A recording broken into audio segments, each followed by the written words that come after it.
Akashvani. Health important ಹೊಟ್ಟೆ ನೋಡ್ಕೊಳ್ಳಿ ಎಲ್ರೂ ಬಗ್ಬಿಟ್ಟು.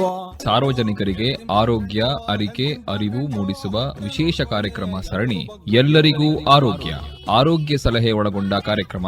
ಈ ಕಾರ್ಯಕ್ರಮ ಸರಣಿಯ ಸಹಯೋಗ ಹಾಗೂ ಪ್ರಾಯೋಜಕರು IMA ಶಿವಮೊಗ್ಗ ಶಾಖೆ. ಆರೋಗ್ಯವೇ ಭಾಗ್ಯ ಅಂತ ಕಾಯಿಲೆ ಕತ್ತಲೆ ಮೂಲ ಯಾವಂದು ಹೇಳೋಕೆ ಆಗೋದಿಲ್ಲ. ಇವತ್ತಿನ ಈ ಕಾರ್ಯಕ್ರಮದಲ್ಲಿ ಗ್ಯಾಸ್ಟ್ರಿಕ್ ಸಮಸ್ಯೆ ಈ ಕುರಿತು ಶಿವಮೊಗ್ಗದ ಡಾಕ್ಟರ್ ಮಲ್ಲಿಕಾರ್ಜುನ HP ಅವರಿಂದ ಮಾಹಿತಿ. ಎಲ್ಲರಿಗೂ ನಮಸ್ಕಾರ.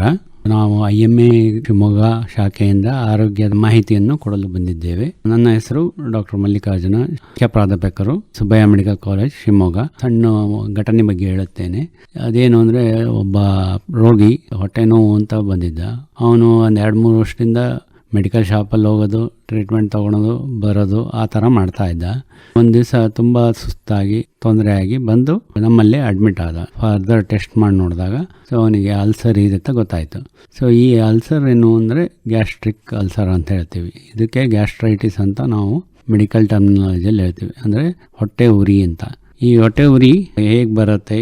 ಇತ್ತೀಚಿನ ದಿನಗಳಲ್ಲಿ ಈ ಕಾಯಿಲೆಯಿಂದ ಬಳಲುತ್ತಿದ್ದಾರೆ. ಹೇಗೆ ಅಂದರೆ, ಸಣ್ಣ ಹುಡುಗರಿಂದ ಹಿಡಿದು ದೊಡ್ಡ ವಯಸ್ಸಿನವರೆಗೂ ಈ ಕಾಯಿಲೆ ಬರಬಹುದು. ಇದರಲ್ಲಿ ಏನಂತ ಹೇಳ್ತಾರೆ ಅಂದರೆ, ಜನ ಹೊಟ್ಟೆಯಲ್ಲಿ ಉರಿ ಬರ್ತಿದೆ ಅಥವಾ ಎದೆ ಉರಿ ಆಗ್ತಿದೆ ಅಥವಾ ಏನೇ ತಗೊಂಡ್ರೂ ಜೀರ್ಣ ಆಗಲ್ಲ ಅಂತ ಹೇಳ್ತಾ ಇರ್ತಾರೆ. ನೀವು ನೋಡಿರ್ಬೋದು. ನಾವು ಇದರ ಲಕ್ಷಣಗಳನ್ನು ಹೇಗೆ ಏನು ಅಂತ ಅದರಿಂದ ತಡೆಗಟ್ಟುವ ಮಾರ್ಗಗಳನ್ನು ಹೇಳುತ್ತೇನೆ. ಗ್ಯಾಸ್ಟ್ರೈಟಿಸ್ ಅಂದರೆ ಏನು? ಇದರಲ್ಲಿ ಏನು ಅಂದರೆ, ಹೊಟ್ಟೆಯಲ್ಲಿ ಒಳಪದರ ಒಂದಿರುತ್ತದೆ, ಅದಕ್ಕೆ ಗ್ಯಾಸ್ಟ್ರಿಕ್ ಮ್ಯೂಕೋಸಾ ಅಂತ ಹೇಳ್ತೀವಿ. ಆ ಮ್ಯೂಕೋಸಾ ಯಾವಾಗೂ ಪ್ರೊಟೆಕ್ಷನ್ ಆಗಿರುತ್ತೆ. ನೀವು ಯಾವುದೇ ಕಾರಣಕ್ಕೆ ಉರಿ ಊತ ಅಥವಾ ಅದಕ್ಕೆ ಗಾಯ ಆದರೆ ಆವಾಗ ಗ್ಯಾಸ್ಟ್ರೈಟಿಸ್ ಉಂಟಾಗುತ್ತದೆ. ಈ ಗ್ಯಾಸ್ಟ್ರಿಕ್ಕಿಗೆ ಪ್ರಮುಖ ಕಾರಣಗಳು ಏನಂದರೆ, ಸಮಯಕ್ಕೆ ಸರಿಯಾಗಿ ಊಟ ಮಾಡದೇ ಇರುವುದು, ಬೆಳಗಿನ ಉಪಹಾರವನ್ನು ಬಿಡುವುದು ಮತ್ತು ತಡವಾಗಿ ಊಟ ಮಾಡುವುದು.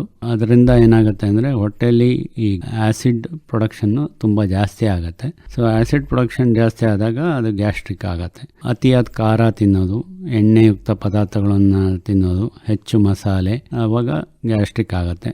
ಎಷ್ಟೋ ಸತಿ ಮನೆಯಲ್ಲೇ ಆಯಿಲ್ ಏನು ಯೂಸ್ ಮಾಡ್ತೀವಲ್ಲ, ಅದನ್ನು ಪದೇ ಪದೇ ಅದರಲ್ಲಿ ಅಡುಗೆ ಮಾಡೋದ್ರಿಂದನೂ ಇದು ಒಂಥರ ನಮ್ಮ ಟ್ರಾನ್ಸ್ ಫ್ಯಾಟ್ ಅಂತ ಹೇಳ್ತೀವಿ, ಅದು ಇನ್ಕ್ರೀಸ್ ಆಗ್ತಾ ಹೋಗುತ್ತೆ. ಅಂದರೆ ಬೇಡವಾದ ಕೊಲೆಸ್ಟ್ರಾಲ್ ಅಂಶ ಅದು ನಮ್ಮ ಈ ಎಣ್ಣೆಯಲ್ಲಿ ತುಂಬ ಜಾಸ್ತಿ ಆಗ್ತಾ ಹೋಗುತ್ತೆ. ಆದ್ದರಿಂದ ನಮಗೆ ಗ್ಯಾಸ್ಟ್ರಿಕ್ ಸಮಸ್ಯೆ ತುಂಬ ಜಾಸ್ತಿ ಆಗುತ್ತೆ. ಆಮೇಲೆ ಇನ್ನೂ ಏನು ಅಂದರೆ, ಈಗ ಶುಗರ್ ಡಯಟ್ ಅಂತ ಹೇಳ್ತೀವಿ. ಕೆಲವರು ತುಂಬ ಸ್ವೀಟ್ ತಿನ್ನೋ ಅಭ್ಯಾಸ ಇರುತ್ತೆ. ಈ ಸ್ವೀಟ್ ತಿಂದ ಅಭ್ಯಾಸ ಮಾಡ್ಕೊಂಡಾಗ ಅದರಿಂದನೂ ತುಂಬ ಗ್ಯಾಸ್ಟ್ರಿಕ್ ಆಗುತ್ತೆ. ಆಮೇಲೆ ನಾನ್ ವೆಜ್ ತಿನ್ನೋರಿಗೆ ಆ ಮಾಂಸ ಏನು ರೆಡಿಮೇಡ್ ಮಾಡಿ ಮಾಂಸ ತಂದಿರ್ತಾರೆ, ಅಂಥ ಮಾಂಸನ ತುಂಬ ತಿಂತಿರ್ತಾರೆ.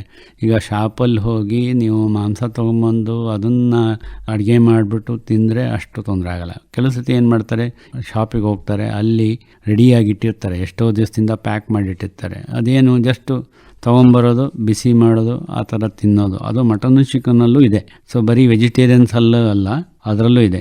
ಆಮೇಲೆ ಈಗಿನ ಒಂದು ಯಂಗ್ ಜನ್ರೇಷನ್ ಅಂತ ಹೇಳ್ತೀವಿ, ಮಕ್ಕಳಲ್ಲಿ ತೊಂದರೆ ಇರೋದು ಅಂದರೆ ತಿನ್ನೋ ಅಭ್ಯಾಸ. ಅಂದರೆ ಈಗ ಪಿಜ್ಜಾ, ಬರ್ಗರ್, ಆಮೇಲೆ ಹಾಟ್ ಡಾಗ್ಸ್ ಅಂತ ಹೇಳ್ತೀವಿ, ಸಾಸು ಇಂಥವು. ಆಮೇಲೆ ತುಂಬ ಗೋಬಿ ಮಂಚೂರಿ ತಿನ್ನೋದು, ಆಮೇಲೆ ಈ ಪಾನಿಪುರಿ ಅಂಥದ್ದು ತುಂಬ ತಿಂತಾರೆ. ಆಮೇಲೆ ಕೆಟ್ಟ ಅಭ್ಯಾಸಗಳು ತುಂಬ ಬೆಳೆಸ್ಕೊಂಡಿರ್ತಾರೆ. ಒಂದೇನು ಧೂಮಪಾನ ಅಥವಾ ಮದ್ಯಪಾನ ಅಥವಾ ತಂಬಾಕು ತಿನ್ನೋದು. ಈ ಧೂಮಪಾನ ಆ್ಯಂಡ್ ಮದ್ಯಪಾನದಲ್ಲಿ ಎಷ್ಟೋ ಜನ ಅದಕ್ಕೆ ಅಡಿಕ್ಟ್ ಆಗಿಬಿಟ್ಟಿರ್ತಾರೆ. ಧೂಮಪಾನ ಮಾಡಿ ಗ್ಯಾಸ್ಟ್ರಿಕ್ ಹೆಂಗಾಗುತ್ತೆ ಅಂತ ಕೇಳ್ತಿರ್ತಾರೆ ಜನ. ಅದೇನು ಅಂದರೆ, ಈ ಧೂಮಪಾನ ಮಾಡಿದಾಗ ನಮ್ಮ ಹೊಗೆ ಹೋಗುತ್ತಲ್ಲ, ಅದೇನೇ ನಮ್ಮ ಹೊಟ್ಟೆಗೆ ಅದೊಂಥರ ಇರಿಟೇಷನ್ ಇದ್ದಂಗೆ, ಅದು ಗ್ಯಾಸ್ಟ್ರಿಕ್ ಮಾಡುತ್ತೆ. ಅದು ಮೇಲಿನ ಪದರವನ್ನು ತುಂಬ ಡಿಸ್ಟರ್ಬ್ ಮಾಡುತ್ತೆ. ಸೊ ಹಂಗಾಗಿ ಅವಾಗ ನಮಗೆ ಗ್ಯಾಸ್ಟ್ರಿಕ್ ಆಗುತ್ತೆ. ಈಗ ಎಷ್ಟೋ ರೀತಿ ಸ್ಪೈಸಸ್ ಹಾಕ್ತಾರೆ, ಅಂದರೆ ಮಸಾಲೆ ಪದಾರ್ಥಗಳು. ಈ ಮಸಾಲೆ ಪದಾರ್ಥಗಳು ಅಂದರೆ ಎಲ್ಲವೂ ಬಂತು, ಒಂದಲ್ಲ. ಸೊ ಎಲ್ಲ ಮಸಾಲೆ ಪದಾರ್ಥಗಳನ್ನು ತುಂಬ ಜಾಸ್ತಿ ಉಪಯೋಗಿಸಿದಾಗ ಗ್ಯಾಸ್ಟ್ರಿಕ್ ತುಂಬ ಆಗುತ್ತೆ. ಆಮೇಲೆ ಎಷ್ಟೋ ಜನ ಬರೀ ದಿನ ಕರೆದಿದ್ದು ಆಮೇಲೆ ಹುರಿದಿದ್ದು ಪದಾರ್ಥಗಳನ್ನೇ ತಿಂತಿರ್ತಾರೆ. ಅಂಥವ್ರಿಗೂ ಗ್ಯಾಸ್ಟ್ರಿಕ್ ತುಂಬ ಜಾಸ್ತಿ ಆಗ್ತಿರುತ್ತೆ. ಆಮೇಲೆ ಇನ್ನೊಂದೇನು, ಈಗ ಇತ್ತಿತ್ತಲಾಗೆ ಶುಗರ್ ಬಂದಿದೆ. ತುಂಬ ಜನಕ್ಕೆ ಸಕ್ಕರೆ ಕಾಯಿಲೆ ಬಂದಿರೋರಿಗೆ ಈ ಆರ್ಟಿಫಿಷಿಯಲ್ ಸ್ವೀಟ್ನೆಸ್ ಅಂತ ಹೇಳ್ತೀವಿ. ಈ ಆರ್ಟಿಫಿಷಿಯಲ್ ಸ್ವೀಟ್ನೆಸ್ ತೊಗೊಂಡಾಗ ಎಷ್ಟೋ ಸತಿ ಆರ್ಟಿಫಿಷಿಯಲ್ ಸ್ವೀಟ್ನೆಸ್ಸಿಂದನೇ ಗ್ಯಾಸ್ಟ್ರಿಕ್ ಆಗ್ತಾಯಿದೆ. ಈಗ ಡ್ರಿಂಕ್ಸ್ ಮಾಡಿದಾಗ, ಈ ಡ್ರಿಂಕ್ಸ್ ಮಾಡಿ ಏನಾಗುತ್ತೆ ಅಂದರೆ, ಇದು ನಮ್ಮ ಲಿವರ್ನ ಕೆಲಸನ ಜಾಸ್ತಿ ಮಾಡೋಕ್ಕೆ ಅನುಕೂಲತೆ ಮಾಡಿಕೊಡ್ತಾ ಇರುತ್ತೆ. ಯಾವಾಗೂ ಡ್ರಿಂಕ್ಸ್ ತಗೊಂಡು ಲಿವರಲ್ಲಿ ಕೊಬ್ಬಿನಂಶ ಜಾಸ್ತಿ ಆಗುತ್ತೆ. ಈ ಕೊಬ್ಬಿನಂಶದಿಂದ ಇನ್ಫೆಕ್ಷನ್ ಆಗಿಬಿಟ್ಟು ಅದು ನಮ್ಮ ಗ್ಯಾಸ್ಟ್ರಿಕ್ಕಿಗೆ ಕಾರಣ ಆಗುತ್ತೆ. ಈವನ್ನು ಗ್ಯಾಸ್ಟ್ರಿಕ್ ಮ್ಯೂಕೋಸಾ ಅಂತ ಏನು ಹೇಳ್ತೀವಲ್ಲ, ಇದು ಹೊಟ್ಟೆನ ಒಳಪದರ, ಆ ಪದರಕ್ಕೆ ಈ ಆಲ್ಕೋಹಾಲ್ ಮದ್ಯಪಾನ ಮಾಡಿದಾಗ ಈ ಗ್ಯಾಸ್ಟ್ರಿಕ್ ಲೇಯರು ಹಾಳಾಗತ್ತೆ, ಅಲ್ಲಿ ಇನ್ಫೆಕ್ಷನ್ ಆಗುತ್ತೆ. ಸೊ ಇದು ಡಿಸ್ಟರ್ಬ್ ಆದಾಗ ತುಂಬ ಗ್ಯಾಸ್ಟ್ರೈಟಿಸ್ ಆಗುತ್ತೆ. ಒಂದು ಕಡೆಯಿಂದ ಆವಾಗಲೇ ಹೇಳಿದೆ ನಾನು, ಏನು ತುಂಬ ಡೇಂಜರಸ್ ಸಿಂಪ್ಟಮ್ಸ್ ಇರ್ತವೆ ಗ್ಯಾಸ್ಟ್ರಿಕ್ ಆದಾಗ, ಅಂದರೆ ವಾರ್ನಿಂಗ್ ಸೈನ್ಸ್ ಅಂತ ಹೇಳ್ತೀವಿ. ಈ ಥರ ಇದ್ದಾಗ ಅವು ನಾವು ಜಲ್ದಿ ತೋರಿಸ್ಕೊಂಡು ಸರಿ ಮಾಡ್ಕೋಬೇಕು. ಎಸ್ಪೆಷಲಿ ಈಗ ಏನಾಗುತ್ತೆ, ತುಂಬ ಹುಳಿತೆಗೆ ಬರ್ತಾ ಇರುತ್ತೆ, ಗ್ಯಾಸ್ಟ್ರಿಕ್ ಆಗಿ ಹುಳಿತೆಗೆ ಬರ್ತಾ ಇರುತ್ತೆ. ಕೆಲವರಿಗೆ ನುಂಗ ತೊಂದರೆ ಸ್ಟಾರ್ಟ್ ಆಗುತ್ತೆ ಇದರಿಂದ. ಸೊ ಈಗ ಏನಾಗುತ್ತೆ, ಈ ಗ್ಯಾಸ್ಟ್ರಿಕ್ ಆಗಿ ಏನಾಗುತ್ತೆ, ಈ ನಮ್ಮ ಕೆಳಗಿನ ಅನ್ನನಾಳದಲ್ಲಿ ಎಷ್ಟೋ ಸತಿ ಕ್ಯಾನ್ಸರ್ ಗೆಡ್ಡೆಗಳು ಆಗೋ ಸಾಧ್ಯತೆಗಳಿರ್ತವೆ.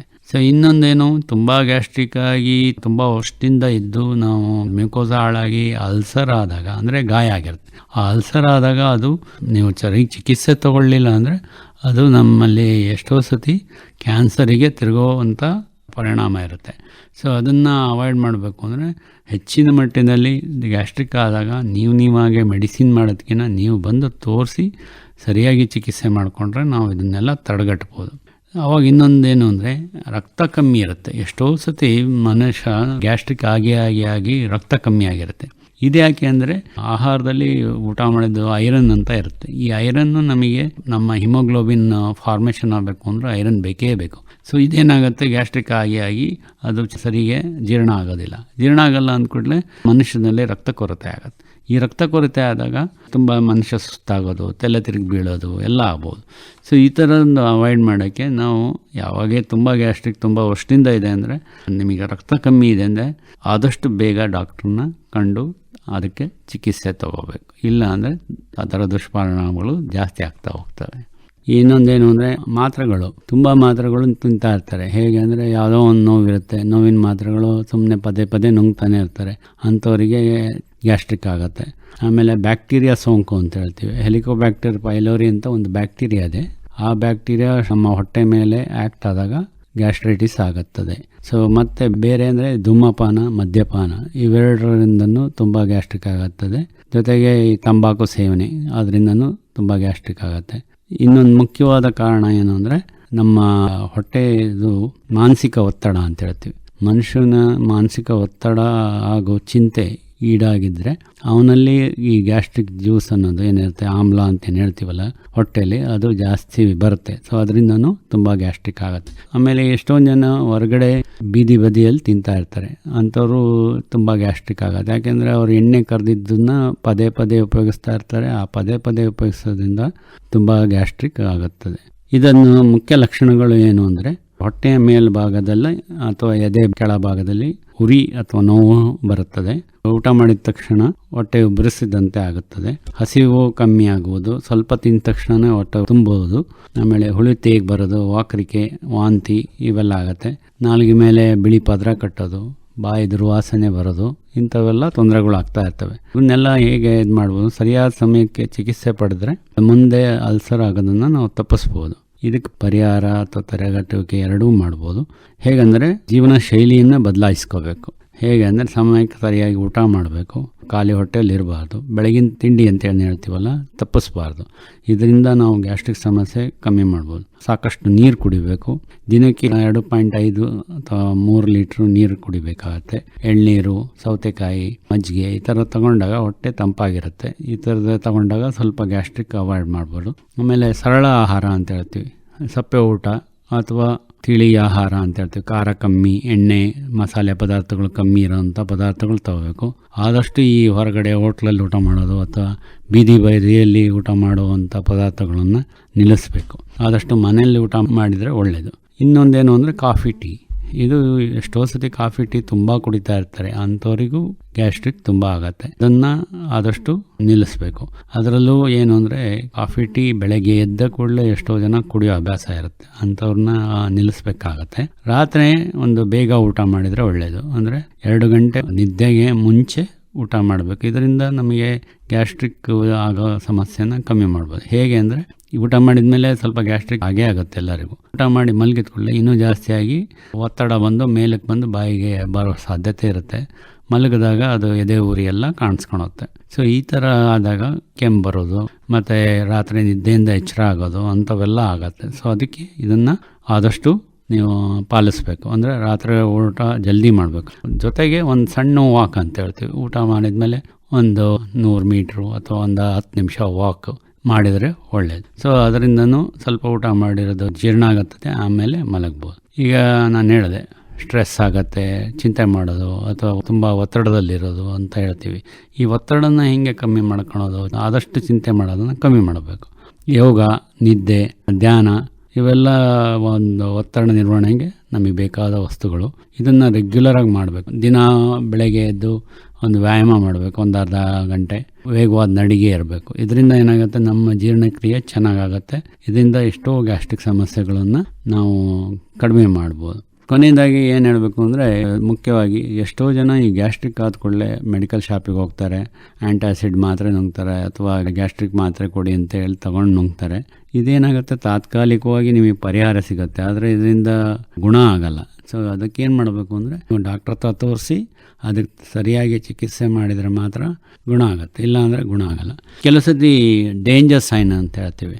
ಅಂದರೆ ಗ್ಯಾಸ್ಟ್ರಿಕ್ನವರಿಗೆ ಇಮಿಡಿಯೇಟ್ಲಿ ತೋರಿಸ್ಬೇಕಾದ ಒಂದು ಲಕ್ಷಣಗಳು ಬರ್ತವೆ. ಏನು ಅಂದರೆ, ಈಗ ಕಪ್ಪು ಮೋಷನ್ ಆಗೋದು, ಅಂದರೆ ಮಲ ವಿಸರ್ಜನೆ ಅಥವಾ ಮಲದಲ್ಲಿ ರಕ್ತ ಹೋಗೋದು ಆ ಥರ ಇದ್ದಾಗ, ಅಥವಾ ವಾಂತಿಯಲ್ಲಿ ರಕ್ತ ಕಾಣಿಸೋದು, ಅಥವಾ ತೂಕ ತೀರಾ ಕಮ್ಮಿ ಆಗ್ತಾ ಇದೆ ಅಂದರೆ, ಆಮೇಲೆ ಮೋಷನ್ ಸರಿ ಆಗೋದಿಲ್ಲ, ಇಲ್ಲ ಮೋಷನ್ ಆದ್ರೂ 1-2 ಸತಿ ಲೂಸ್ ಮೋಷನ್ ಆಗುತ್ತೆ, 3-4 ಸತಿ ಒಂದು ದಿವಸ ಲೂಸ್ ಮೋಷನ್ನು, ಒಂದು ದಿವಸ ಮೋಷನ್ನೇ ಸರಿ ಆಗಲ್ಲ. ಈ ಥರ ಆಗಿದಾಗ ಸೊ ಎಷ್ಟೋ ಸತಿ ಇದು ಹೊಸದಾಗಿ ತೊಂದರೆ ಶುರುವಾಗಿದೆ ಅಂದರೆ ಅದಕ್ಕೆ ಪರಿಹಾರ ಕಂಡಿಡ್ಕೋಬೇಕು. ಅಂದರೆ ವೈದ್ಯರ ಹತ್ರ ಹೋಗಿ ಸರಿಯಾಗಿ ತೋರಿಸ್ಕೊಂಡು ಸರಿಯಾಗಿ ಟ್ರೀಟ್ಮೆಂಟ್ ತೊಗೊಂಡ್ರೆ ನಾವು ಎಷ್ಟೋ ಗ್ಯಾಸ್ಟ್ರೈಟಿಸ್ನ ಅವಾಯ್ಡ್ ಮಾಡ್ಬೋದು.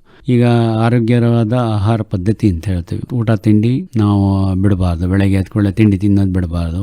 ಆಮೇಲೆ ಕರೆದಿದ್ದು ಹುರಿದಿದ್ದ ಪದಾರ್ಥಗಳು ಜಾಸ್ತಿ ತಿನ್ನಬಾರ್ದು.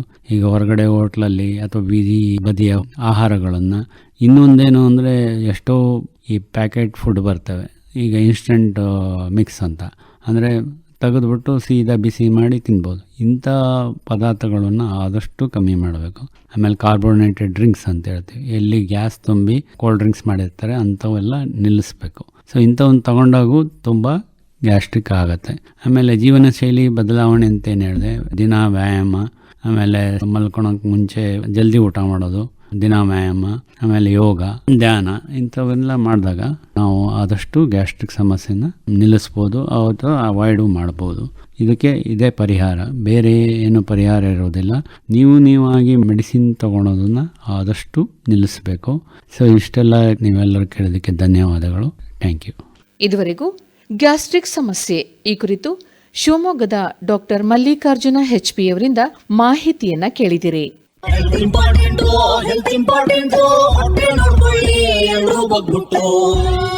IMA ಶಿವಮೊಗ್ಗ ಶಾಖೆಯ ಅಮೃತ ಮಹೋತ್ಸವ ಹಾಗೂ ಆಕಾಶವಾಣಿ ಭದ್ರಾವತಿ ಕೇಂದ್ರದ ವಜ್ರ ಮಹೋತ್ಸವ ವರ್ಷಾಚರಣೆ ಅಂಗವಾಗಿ ಸಾರ್ವಜನಿಕರಿಗೆ ಆರೋಗ್ಯ, ಅರಿಕೆ, ಅರಿವು ಮೂಡಿಸುವ ವಿಶೇಷ ಕಾರ್ಯಕ್ರಮ ಸರಣಿ ಎಲ್ಲರಿಗೂ ಆರೋಗ್ಯ.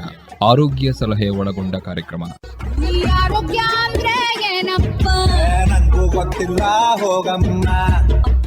ಈ ಕಾರ್ಯಕ್ರಮ ಸರಣಿಯ ಸಹಯೋಗ ಹಾಗೂ ಪ್ರಾಯೋಜಕರು IMA ಶಿವಮೊಗ್ಗ ಶಾಖೆ.